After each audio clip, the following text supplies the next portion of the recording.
Alors, nous voici de sortie cet après-midi. Faire un petit tour là pendant qu'il fait beau. Alors, moi, je voulais vous parler de quelque chose auquel je pensais là tout à l'heure. J'ai constaté, j'ai constaté un truc. Mais bon, après, là encore, hein, c'est peut-être juste dans ma tête. Mais voilà l'impression que j'ai. Voilà, les petites couleurs d'automne, là, comme ça, au passage. La minute nature.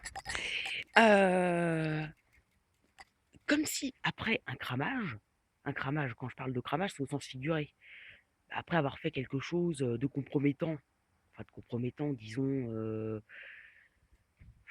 qui peut faire changer le regard des gens sur soi un certain temps, comme si après, il n'y avait pas d'après. Comme si les gens, ils jouaient la comédie. Enfin, dans le sens où, bah voilà, faut oublier ce qu'on était avant et bah être quelqu'un d'autre après. Alors je vais vous dire, même moi qui suis schizophrène, c'est un truc que j'arrive même pas à concevoir, quoi. Mm.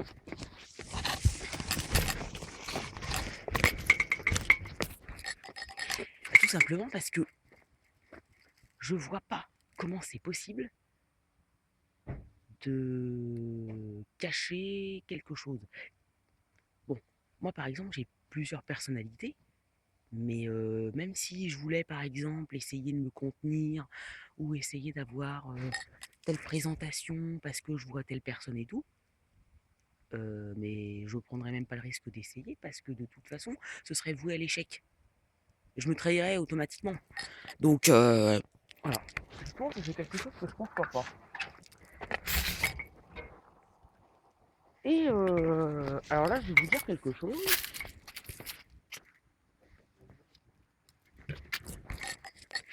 Je vais pas vous dire que vous risquez de devenir schizophrène en faisant ça, parce que je vous rassure tout de suite, hein, ça vient pas comme ça. Mais ça peut engendrer quand même des troubles de la personnalité. Exactement comme quand vous prenez des drogues. C'est-à-dire qu'en fait, ce qui se passe dans ces maladies-là, c'est que il y a des il y a des facteurs à risque. On pense de plus en plus que ce serait d'origine génétique.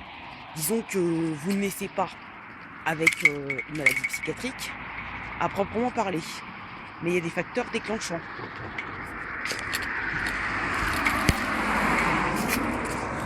Donc, ce qui fait que bah, si vous êtes confronté, par exemple, à un contexte familial qui est difficile, avec des parents qui divorcent et ça se passe mal, par exemple, ou alors s'il y a une rupture avec le milieu familial pour X ou Y raison, placement, décès, déménagement, enfin, tout ce qui peut perturber l'équilibre. Ou alors, si en plus de ça, à l'école, au travail, il y a du harcèlement qui est fait, ou un rejet. Alors là, bien sûr, quelle va être votre mise, c'est que bah, vous allez chercher à rentrer dans le moule pour que ça s'arrête. C'est tout l'inverse qui va se passer. C'est plus vous allez essayer de contenir le truc, et plus ça va se voir. Ah oui, c'est ce qu'on va constater, que vous n'êtes pas vous-même, que vous essayez de jouer un jeu, et bah, qui n'est pas crédible, quoi. Donc là, bah, pour pas aller grossièrement, on va vous prendre sur un bouton. Donc, bah tant pis. Mieux vaut assumer le truc et bah, quitte à avoir un diagnostic précis, plutôt que de vouloir à tout prix prouver que non, non, que vous allez très bien et tout, parce que ça va se voir encore plus. Alors bien sûr, souvent, avant qu'on pose un diagnostic et avant même la première consultation, il va se passer des années, parfois. Pas déjà d'une parce que les parents ils peuvent ne pas vouloir savoir, ils peuvent s'aveugler, penser que c'est les autres qui ont une sale vision alors que bah, parfois les autres, malheureusement, ils ont raison. Alors ils vont pas vous le dire de la bonne façon, mais malheureusement, ils ont raison. En effet, il y a un problème. Et c'est vrai que quand c'est un peu beaucoup de monde qui vous le fait comprendre, à un moment donné, il faut se remettre en question aussi. Bon, moi, voilà. Et j'ai pas eu à le faire puisque finalement, comme ça a été détecté très vite, il y a eu une consultation très vite aussi. Après, à l'âge adulte, moi plusieurs fois j'ai essayé de consulter, mais malheureusement, là bizarrement, on faisait tout pour que...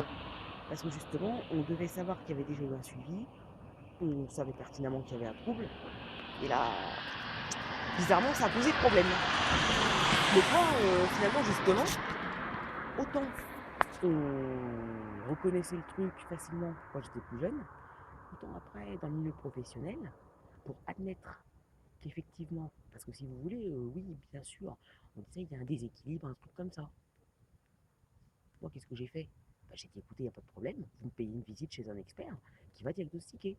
Comme ça, on sera fixé. Et là, bizarrement, il n'y a plus personne qui a voulu. Donc moi, j'ai envie de vous dire, si par exemple vous êtes cramé, pour X ou Y raison, parce que en plus ça peut arriver à tout le monde, hein. Moi, si je vais dire le nombre de fois que ça m'est arrivé, mais j'aurais pas fini. Et bah tant pis.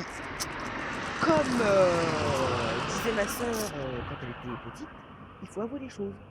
Tant pis. Quitte à aller voir la personne et puis lui avouer ce qu'on a fait. Ça peut arriver, hein, je veux dire, c'est pas. Personne n'est parfait, hein.